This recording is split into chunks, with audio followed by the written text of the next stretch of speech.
शानी का हाल देखिए कि फिर दोबारा से उधर ही टपक पड़ा है, क्योंकि जिसने उसको बुरे तरीके से अपनी ज़िंदगी से बाहर निकाल फेंका था, लेकिन उसको किसी बात का कोई असर नहीं हो रहा। फिर भी वहीं का वही शानी का दिमाग अटका हुआ है। इसको तो दोबारा इस औरत की शक्ल तक नहीं देखनी चाहिए थी, लेकिन अफसोस की बात यह है कि शक्ल क्या वो इसके घर तक पहुंच जाता है और फिर से वही वही गो यानी कि बातचीत शुरू हो जाती है।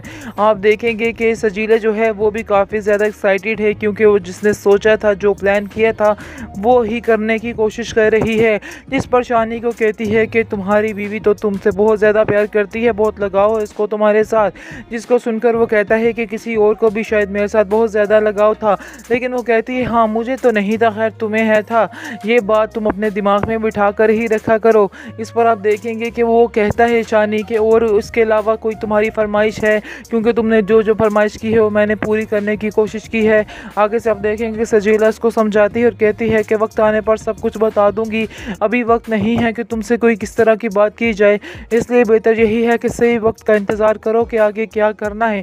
मैं तुम्हें बहुत जल्द बताऊंगी कि आगे अब तुम्हें क्या करना है। जिसको सुनकर शानी कहता है कि तुम आखिर ऐसा क्या करने वाली हो, मुझे तो कुछ भी तुम्हारी समझ नहीं आ रही है। लेकिन जैसे ही शानी वहाँ से जाता है, इसकी माँ को काफ़ी गुस्सा आता है और उसकी माँ कहती है कि आखिर ये क्या नया तमाशा है, क्यों तुम शानी को फिर से घर में बुलाया हुआ था, तुम्हें मैंने मना भी किया था कि इससे कोई बातचीत कोई लेन देन नहीं रखना है, लेकिन फिर भी तुम्हारे दिमाग में कोई भी चीज़ नहीं बैठती है, मैंने तुम्हें शायद इस बात के लिए मना किया था। जिसको सुनकर आप देखेंगे कि सजीला कहती है कि आप क्या कह रही हैं, कल तक तो ये आता था तो आप अपनी जान निछावर करती थी, और आज ऐसा क्या हो गया कि आपको गुस्सा आ रहा है जब वो घर आया है। जिसको सुनकर आप देखेंगे कि शानी की माँ कहती है, उसकी सजीला की माँ कहती है पहले की बात और कुछ थी, लेकिन अब सारा कुछ बदल चुका है, ये बात तुम भी जानती हो, और अगर ये इधर आया तो सारे तरह तरह की बातें करेंगे, और ये चीज़ मुझे बिल्कुल भी गवारा नहीं है कि तुम्हारे बारे में कोई भी कोई ऐसी वैसी बात करे। आगे से आप देखेंगे सजीला कहती है कि शायद आप ये नहीं जानती हैं कि वो मेरा कज़न भी है और वो इस लिहाज से मेरे घर आ सकता है, इसलिए आपको परेशान होने की या लोगों की बातें सुनने की कोई भी ज़रूरत नहीं है, और ना ही आप इन बातों की टेंशन ले तो ही अच्छा है, आगे आपकी तबीयत ठीक नहीं रहती है। लेकिन आप देखेंगे उसकी माँ काफ़ी परेशान है सजीला की वजह से, और सोचती है और रमचा से बात करती है कि मेरी तबीयत अब ठीक नहीं रहती है, मेरा दिल है कि जल्द अज जल्द अब इस लड़की को फारग करूं और इसको इस घर से रुखसत कर दूं।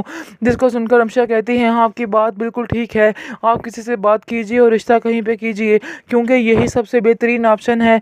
इस तरह से इसके दिमाग में इस तरह की फिजूल बातें भी नहीं आएंगी। लेकिन मुझे इस बात की समझ नहीं आ रही कि शानी इस घर में क्यों दोबारा वापस आया था और क्यों ये इससे बातचीत कर रही है। इसको बिल्कुल मना करे कि उससे कोई बात मत करे, क्योंकि ऐसा करने से हम सब की बदनामी होगी। आगे से आप देखेंगे कि उसकी माँ सजीला की कहती है हाँ तुमने बिल्कुल ठीक बात की है, मैं भी इसको समझाने की कोशिश कर रही हूँ, लेकिन मुझे ऐसा लग रहा है कि इसके दिमाग में कुछ और ही चल रहा है, लेकिन मुझे अभी तक समझ नहीं आ पा रही है।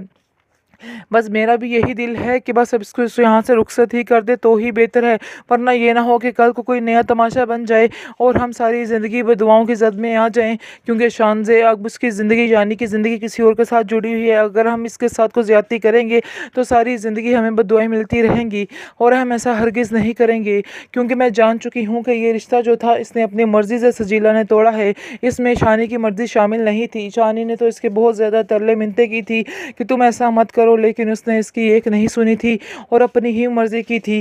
खैर अब तुम देखो कि ये खुद भुगतेगी कि इसने क्या किया है, मेरे वो फिर उसको कोई असर नहीं है और फिर दोबारा से उसने वही बातचीत वही सारा कुछ शुरू करने वाली है। ये चीज़ की मुझे बिल्कुल समझ नहीं आ रही और ये बात बिल्कुल मेरी समझ के बाहर है।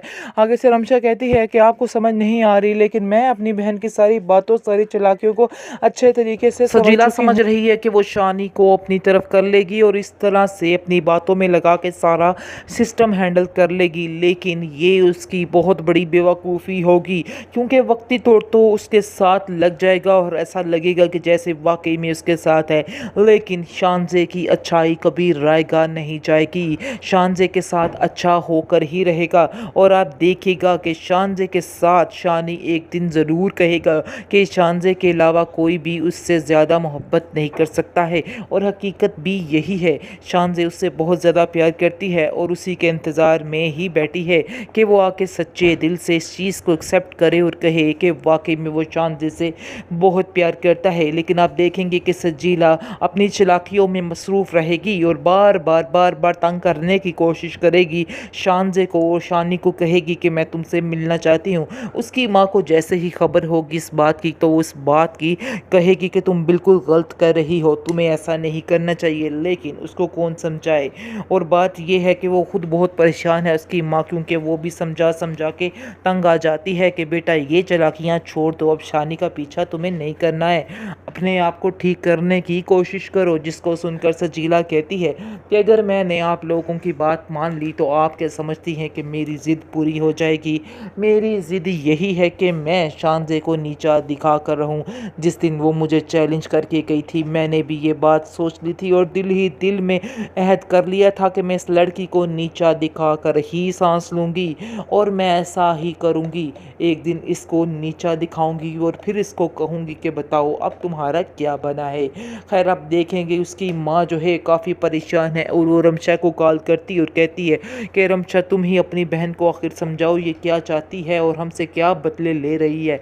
मैं तो अब तंग आ चुकी हूँ इसकी इन हरकतों की वजह से। पता नहीं ये लड़की कब सुधरेगी, कब अपने आप को ठीक करेगी, क्योंकि मैं तो अब इसको समझा समझा के थक चुकी हूँ।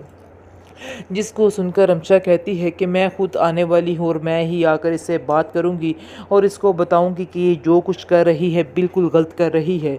आगे से आप देखेंगे कि सजीला जो है वो कहती है कि मैं किसी की कुछ नहीं सुनने वाली। मैं जानती हूँ कि आप सब लोग सिर्फ और सिर्फ शानजे का ही साथ दे रहे हो और शानजे को ही ठीक कह रहे हो, इसलिए बेहतर यही है कि तुम भी मत इधर आना, क्योंकि मैं तुम्हारी भी सुनने वाली नहीं हूँ।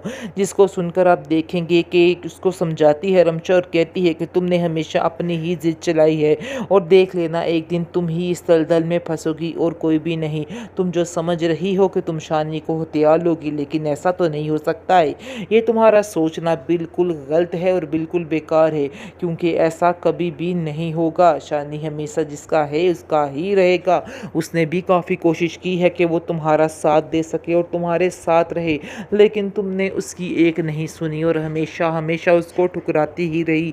बहरहाल अब तुम देखना कि तुम्हारे साथ भी कुछ अच्छा नहीं होने वाला है। शानी खुद इस चीज़ का इजहार करेगा और कहेगा कि वो तुम्हारी शक्ल देखना भी पसंद नहीं करता ही। जिसको सुनकर सजीला कहती है कि ये वक्त मेरे जीते जी तो नहीं आ सकता, ये तो आप लोगों की भूल है और मुझे तो ऐसा लग रहा है कि जैसे आप सब लोग मिले हुए हैं उस शानजे के साथ, क्योंकि आप लोग भी शायद नहीं चाहते थे कि मैं अपने घर में खुश रहूं। आप लोग भी यही चाहते थे कि मैं शानी से दूर ही हो जाऊं। उस पर आप देखेंगे उसकी बहन उसको कहती है कि तुम किस किस्म की बेवकूफ़ों वाली बातें कर रही हो। आखिर कोई बहन भी ऐसा चाहेगी कि उसकी बहन के साथ इस कदर बुरा हो? तुम अपने दिमाग को फ्रेश क्यों नहीं करती और अपने दिमाग से ये गलीज़ बातें कब निकालोगी? जब तक तुम ये बातें नहीं निकालोगी तुम्हारा दिमाग साफ नहीं हो सकता और तुम सारी ज़िंदगी ऐसे ही सोचती रहो।